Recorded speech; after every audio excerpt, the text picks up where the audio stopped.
News every 15 minutes, weather every 10, and sports twice an hour. Newstalk, KGVO, AM 1290 and now 101.5 FM. You're listening to Montana Morning with Peter Christian. Are the lights working at your place? Good morning, it's John King filling in for Peter while he's on vacation. News this hour brought to you by NC Design Studio, specializing in high-end residential architecture and commercial development. Online at ncstudio.com, located at 235 North 1st Street West, just down from the Northside Kettle House. Monday's storm left thousands without power, and some in Missoula, even on major streets like Broadway, are still without power more than a day later. Northwestern Energy spokesman Butch Larkham said on Tuesday that 2,600 people were without power, a significant decrease from the peak. A peak of about 18,000 customers, so we have made progress. It was a tremendous storm, and we've got more than 60 lines or poles down, including some big transmission poles, and been with the company for about 3 years, and it's by far the largest outage situation that I've dealt with. There were some good stories to come out of the storm. Missoula County Sheriff's Public Information Officer Brenda Bassett reported on a group of Missoulians who banded together to put out a 2-acre fire while emergency responders were busy elsewhere. It was pretty crazy, everything from down power lines in the river to, fires starting up, and we just have to take our hats off to dispatch because they fielded so many calls from the public. There was about a 2-acre fire that started up, and the landowners actually had put out the entire fire by themselves, which is pretty awesome that the people just kind of stepped up and did it themselves, because our fire department, I know they were strapped for people, and like I said, we called in additional staff to stay on patrol. And so, yeah, I think everyone just handled it really, really well. There are still power lines down throughout Missoula. Northwestern Energy and the police department are warning the public to always treat a downed power line as if it is live and potentially deadly. Missoula police officers have been busy the last few days helping the town recover from Monday's storm, so it was nice to catch a break last night when a man broke into a car and then turned himself in. Missoula Police Patrol Sergeant Colin Rose says the call came in at around 11:10 last night. 911 got a call from a suspect who was prowling cars in the 1800 block of South 3rd Street West and somehow managed to lock himself in the trunk of the car that he was prowling. And after spending an unknown amount of time trying to get out, had to call 911. We actually had to get the business owner to get a key in order to get the male out of the car. The male was 31 years old and admitted to breaking into the car. Rose says he's never seen anything like this. Charged with all misdemeanors, but criminal trespass to property, criminal trespass to a vehicle, and misdemeanor criminal mischief for damage that he did to the car while trying to get out.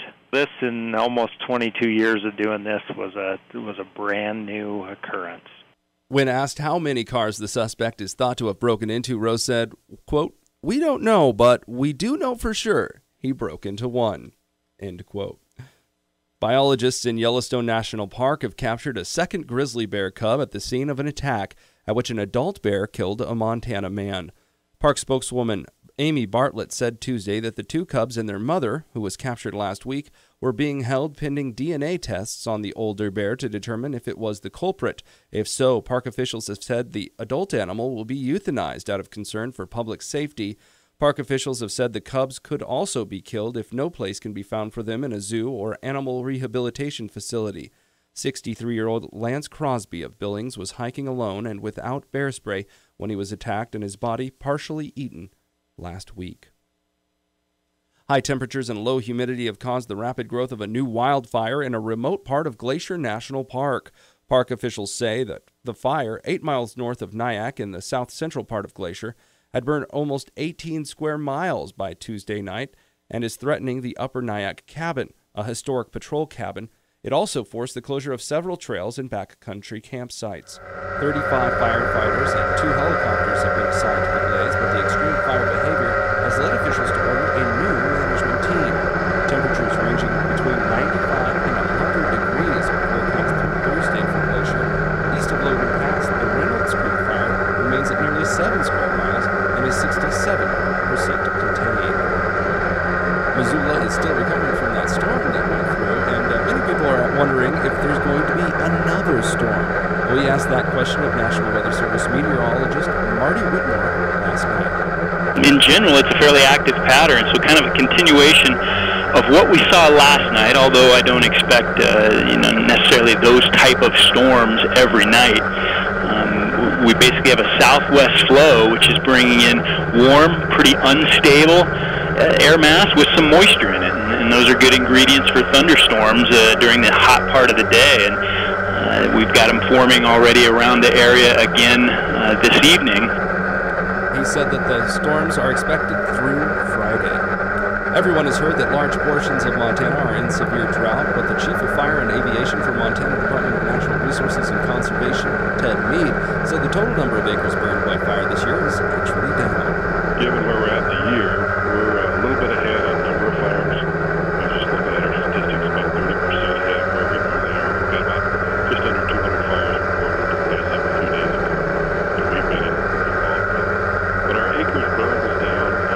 Averages for acres burned is, because this is such a variable business, is kind of a hard measure, but we're about 25% of the 10-year average of acres burned. Mead said there are a few strategic decisions that might explain why the number of acres burned is down despite the increase in fire starts. Successful on a lot of initial attack. And we've actually, pre-positioned equipment, some engines. We've given some of our folks some extra hours so they're covering their shift a little bit longer in the day, and that's helped us on some fires that break out later in the day. And then we've also put on a few pieces of equipment, a dozer and those kinds of things on standby. Despite the good news so far, Mead says August is typically one of the worst months for fire danger, and a lot can happen before summer ends.